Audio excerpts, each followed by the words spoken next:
Assalamualaikum warahmatullahi wabarakatuh. Salam sejahtera untuk kita semua dan salam sehat selalu untuk sahabat dunia ikan gabus dimanapun Anda berada, dan sukses selalu untuk para pembudidaya ikan gabus di seluruh Indonesia. Pada kesempatan hari ini saya ingin sharing-sharing seputar menampung ikan gabus yang banyak dialami oleh para mitra pengepul ikan gabus ya. Jadi pada teman-teman yang baru mencoba ya, mengepul ikan gabus, baru mencoba membeli ikan gabus hasil budidaya, terutama banyak mengalami kerugian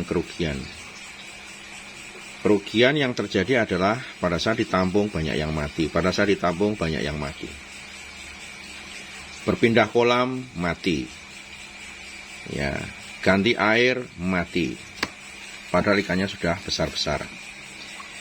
Nah, yang ingin sedikit saya sharing berdasarkan pengalaman saya, contoh ini yang barusan kita ambil gambar ini adalah ikan dari Jawa Timur ya. Saya tidak usah sebutkan siapa dan dari mana. Ini sampel dari Jawa Timur yang dikirim 10 kilo ya, itu dikirim 10 kilo ya, sekitar 2 hari yang lalu. Nah, ikan yang dikirim ya, ini ikan yang sudah memang siap panen ya, sudah siap panen, yang memang sudah rata-rata di atas 200 gram ya.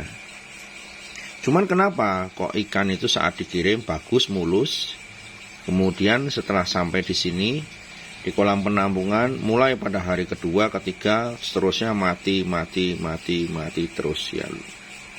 Nah, matinya dengan tanda-tanda luka seperti ini biasanya.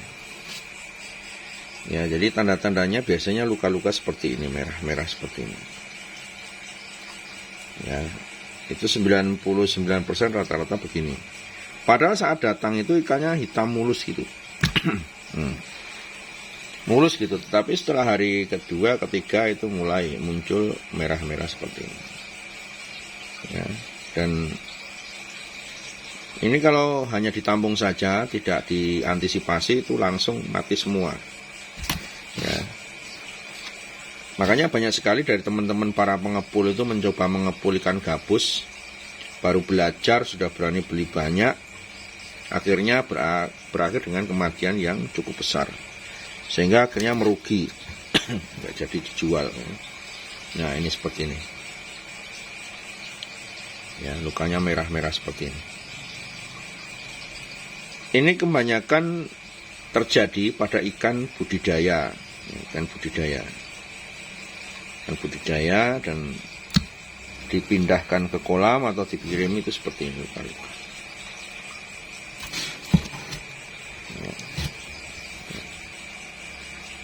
Ini ikan 10 kilo yang sudah mati sudah 5 kilo ya. Dan ini kalau nggak diantisipasi habis ya, sisanya akan selesai, 10 kilo mati semua. Nah, sedikit tips agar tidak terjadi resiko seperti ini, saya hanya ingin berbagi berdasarkan pengalaman saya. Pertama ya, dalam proses pengurasan ikan gabus ya,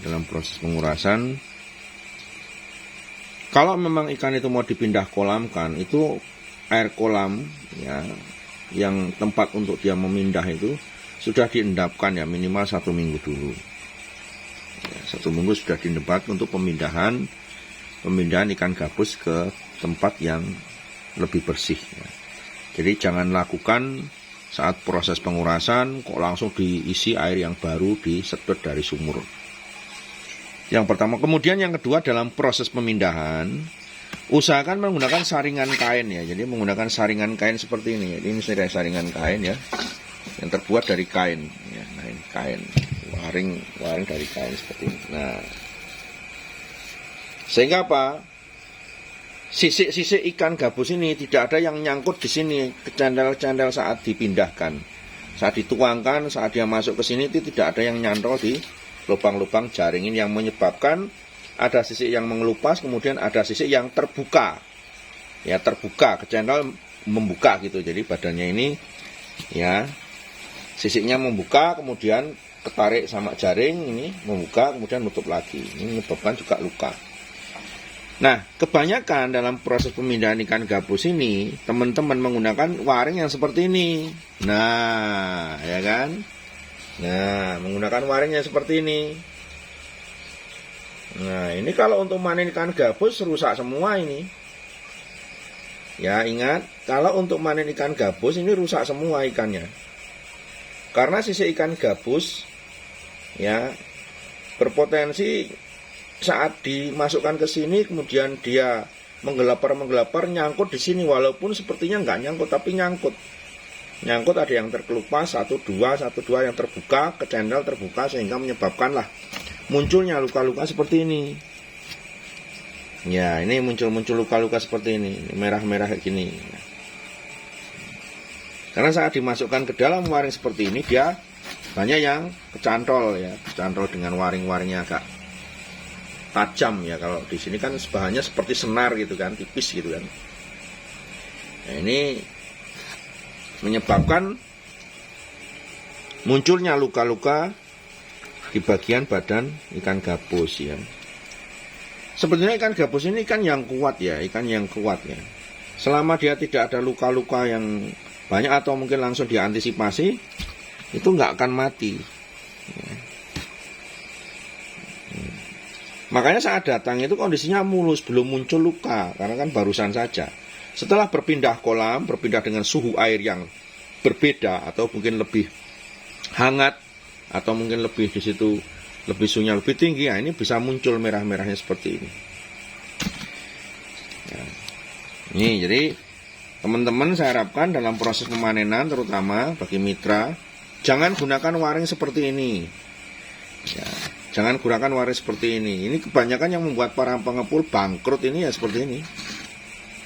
Ya, dia nggak merasa pada saat memindahkan ikan sisik itu alat tangkapnya menggunakan alat tangkap yang berpotensi dia sisiknya nyangkut ya. Kecuali memang ikan gabusnya udah besar-besar ya. Kalau besar-besar udah di atas 1 kilo nggak bisa nyantol. Tetapi juga tergantung waring untuk ngambilnya. Kalau waringnya lubangnya juga besar-besar juga bisa untuk nyantol sisiknya itu. Jadi gunakanlah saringan yang berbahan kain seperti ini sehingga tidak banyak ikan gabus yang luka-luka ya. Apalagi nuangnya kasar ya, nuangnya kasar ke dalam box itu pasti. Kalau yang seperti ini sudah jelas, ini sisiknya mengelupas kan. Ini putih-putih ini sisiknya mengelupas. Padahal pada saat datang belum nampak ya, belum nampak seperti ini. Ya, dan usahakan dalam proses penampungan, pemindahan itu juga tempatnya usahakan yang licin ya. Saat pindah dari box ke box itu harus licin ya. Usahakan jangan sampai, apalagi boxnya tempatnya kering, dibasahi dulu ya. Box itu dibasahi dulu, jangan kering ditaruh ikan. Ya. Ini pengalaman kami selama ini dalam proses manen hasil ikan gabus. Saat kita manen di luaran sana juga kita sudah perhatikan seperti itu, akhirnya sangat minim sekali luka-luka seperti ini.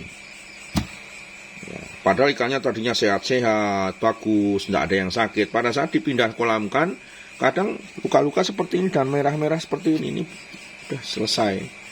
Ya, ini harus dikasih obat dulu biar lukanya sembuh sehingga tidak infeksi dan tidak membusuk sehingga tidak menyebabkan kematian.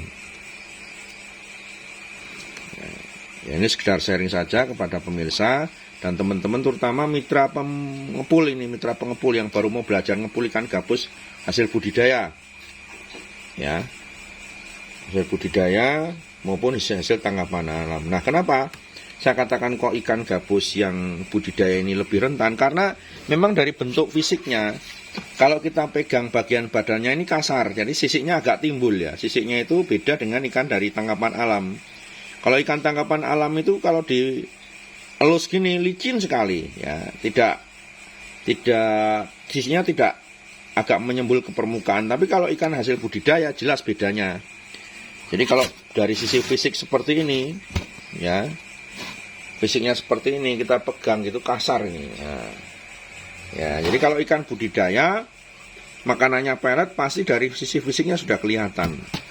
Fisiknya kelihatan, sisiknya juga kelihatan.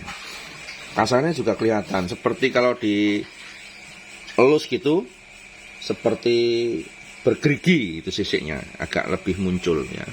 Beda dengan hasil tangkapan alam itu licin. Badannya sisiknya rata, halus ya. Ini sekedar tips buat teman-teman agar tidak seperti ini ya. Kalau kemarin kirim sampel 10 kilo kondisinya seperti ini, ya pasti besok mau kirim 500 kilo, 200 kilo ataupun lebih dari ini pun pasti resikonya sama. Kalau proses panennya pun seperti kemarin. Ya, jadi tolong diperhatikan ya kepada mitra-mitra pengepul, bukannya kami tidak mau membeli hasil panen, tetapi sampel yang Anda kirimkan ini harus sesuai dan bagus kondisinya. Karena kalau sampai di sini ditampung 10 kilo aja mati, 5 kilo dalam 3 hari, 2 hari, 3 hari, ya ini resiko yang terbesar ada pada kami kan. Menampung 200 atau 300 atau bahkan 1 ton, kalau kondisikan seperti ini kami tidak berani nampung.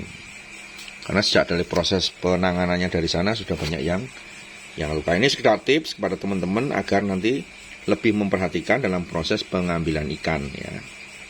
Kalau jangan sampai luka-luka seperti ini. Ini kalau sudah seperti ini, kalau nggak segera ditangani, diobati, ini bisa bahaya ya. Jadi kalau di sini ikan yang datang pasti kami lakukan perendaman dengan Kanapro ya. Ada Kanapro yang tujuannya untuk pertama dari sisi penyembuhan luka itu, agar tidak timbul infeksi, atau menggunakan Kanapro Protection juga bisa.